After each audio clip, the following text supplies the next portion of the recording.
प्रसाद है तुम्हारे। यह श्राप नहीं है तो वरदान हो गया। यदि श्राप भी हमें भगवान के चरणों तक पहुंचाता है तो यह हमारे लिए श्राप नहीं, वही तो हमारे लिए वरदान हो जाता है। अहिल्या को महात्मा गौतम का जब श्राप मिला ना, बहुत रोई, बहुत रोई। लेकिन जिस समय प्रभु राम के दर्शन हुए हैं, प्रभु राम के द्वारा उद्धार हुआ है, तो रो रो करके क्या कहती है, मैं नारी अपावन प्रभु जग पावन रावण रिपु जन सुखदाई। रामायण में ऐसी माता अहिल्या है जो राम के भविष्य का गुंजार पहले से करती है, और किसी को तो पता भी नहीं है कि यह प्रभु राम रावण को मारने वाले हैं। विश्वामित्र को नहीं पता, गुरुदेव वशिष्ठ को नहीं पता, माता कौशल्या को नहीं पता, लखनलाल को नहीं पता। रामायण की एक माता अहिल्या है।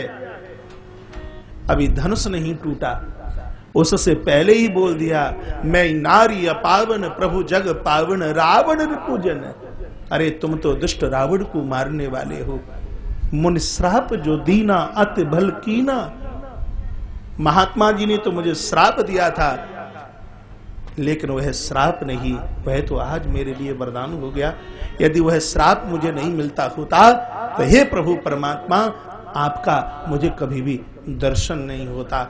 इसलिए हम कहते हैं संतों की तो कर्कशता, संतों की तो फटकार भी हमारे लिए एक बहुत बड़ा वरदान होता है। संत जिनको अपना मानते हैं, कभी उन्हें डांट भी लगा देते हैं। इसलिए महापुरुषों की डांट को, संतों की डांट को, माँ बाबूजी की डांट को कभी बुरा ना मानना। एक पिता बार बार बच्चे को कहेंगे जा तू मर जा, तूने नाक में दम कर दिए, लेकिन कोई पिता अंदर से चाहता है कि बच्चे की मौत हो जाए। लेकिन बेटा मुंह लटका करके बैठ जाए, पत्नी भड़का दे कि देखो ये तो सब हर समय ये तो तुम्हारे ऊपर इनका तो तबला चढ़ा ही रहता है, तो ये बहू और बेटों की नासमझी है। हर पिता, हर पुत्र, हर पिता, हर माँ हृदय से अपने बच्चों को आशीर्वाद देते।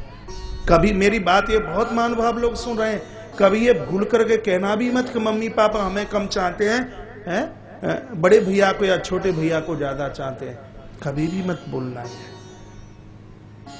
वह तो वायु की तरह है, माता पिता का दर्जा हवा की तरह है। अनादि भैया, माता पिता का दर्जा वायु की तरह है, बयार की तरह। माता पिता का दर्जा अग्नि की तरह है, माता पिता का दर्जा सूर्य नारायण की तरह है। जो भगवान सूर्य नारायण को एक लोटा पानी देते हैं, वह प्रकाश उनको भी देते हैं, और जो सूर्य नारायण के सामने मलमूत्र का विसर्जन कर देते हैं, सूर्य नारायण प्रकाश तो उनको भी देते हैं। महाराज, यह है शीतल मंद सुगंध, तीन तरह की हवा बयार, उनको भी महाराज, यह उनको भी महाराज ये हवा प्रदानित होती है। जो अंधाधुंध निर्धुंध महाराज वृक्षों को काटने में लगे हुए हैं, जो वृक्षों की पूजा करते हैं, वृक्षारोपण करते हैं, यह सौभाग्य वयार की तरफ से उनको भी मिल रहा है। पर्यावरण को बढ़ाइए, ये तीन में मेरी बहुत भारी श्रद्धा है। ब्राह्मण में मेरी श्रद्धा है, गाय में मेरी श्रद्धा है, और पर्यावरण में, वृक्षों में मेरी श्रद्धा है।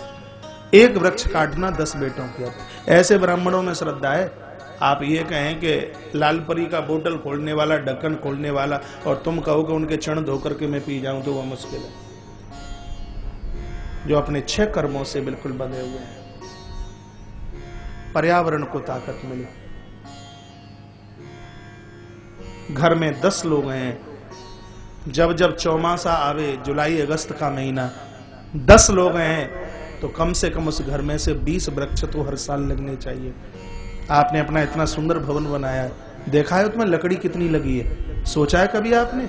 इतना कीमती बेड, कितनी लकड़ी का शिकार उसमें किया गया, कैसी कैसी आपने अलमारियां बनाई है, कितने वृक्षों की उसमें हत्या की गई है। तो हर व्यक्ति का यह दायित्व बनता है, महाराज हमें हर वर्ष घर में जितने लोग हैं उससे डबल हमें वृक्ष लगाने हैं, पर्यावरण के ऊपर जोर देना है। प्रकृति का शोषण होता रहेगा यदि ये वृक्ष ऐसे ही अंधाधुंध कटते रहेंगे। एक व्यक्ति 24 घंटे में कितनी श्वास लेता है, वृक्ष उसको कितनी ऊर्जा देते हैं। कल मैं निवेदन करूंगा, घड़ी का कांटा दौड़ गया। एक चूल्हे में आप सिलेंडर जलाते हैं, उसकी कीमत कितनी होती है, लेकिन हमारे वृक्ष इतनी हमें श्वास देते हैं, प्राणवायु देते हैं। लेकिन कभी इन्होंने उलाना नहीं दिया है। इनके प्रति श्रद्धा का भाव उजागर रखिए। एक बार जयकारा बोली गजानंद भगवान की जय जय जय श्री राधे जय राधे जय जय श्री राधेश्याम। मूसक को चूहे को यह श्राप तो मिला ही था कि तुम्हें मूसक बनना है, लेकिन यह वरदान दे दिया भगवान गजानंद के तुम वाहन बनोगे। तत्पश्चात यह निवेदन किया है कि ऊपर से यह गंधर्व को फेंका गया और महात्मा पराशर की कुटिया में महाराज यह चूहा बन करके आकर के प्रकट हुए हैं। और पराशर महात्मा के आश्रम में जब आए तो ये सब कतरना शुरू कर दिया, काटना शुरू कर दिया, सबकी नाक में दम कर दी।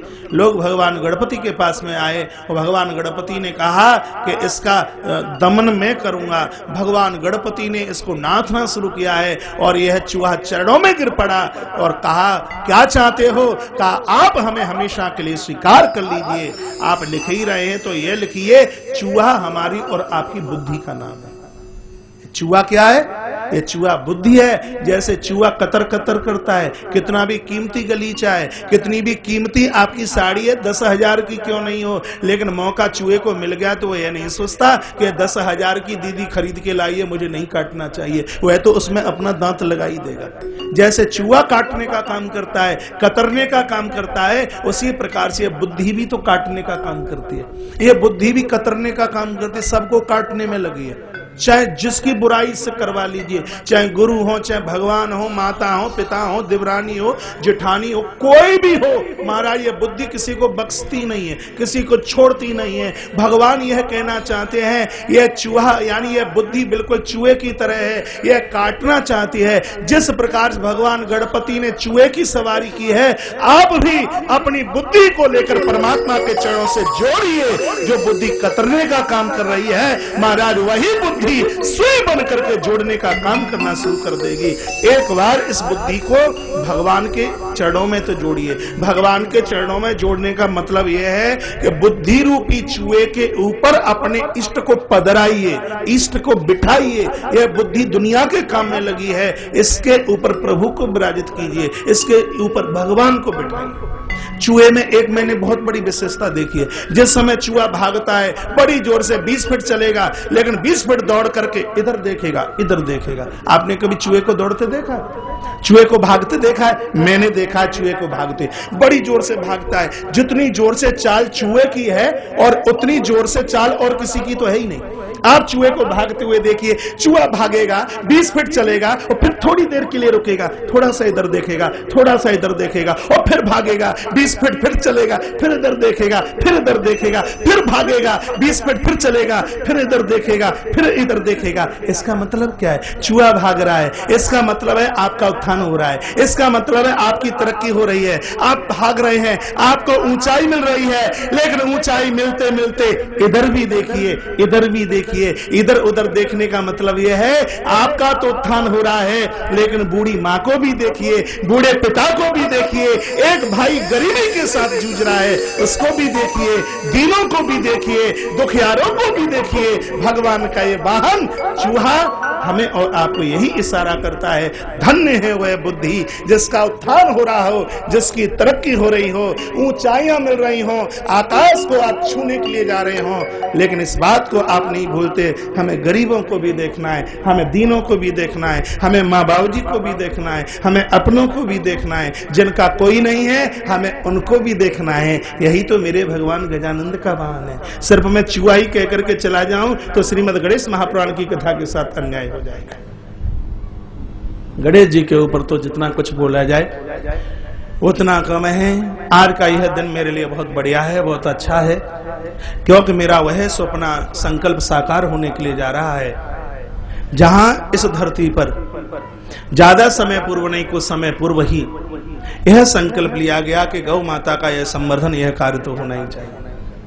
गाय और भैंस में अंतर समझिए। गाय पशु नहीं है, गाय माता है।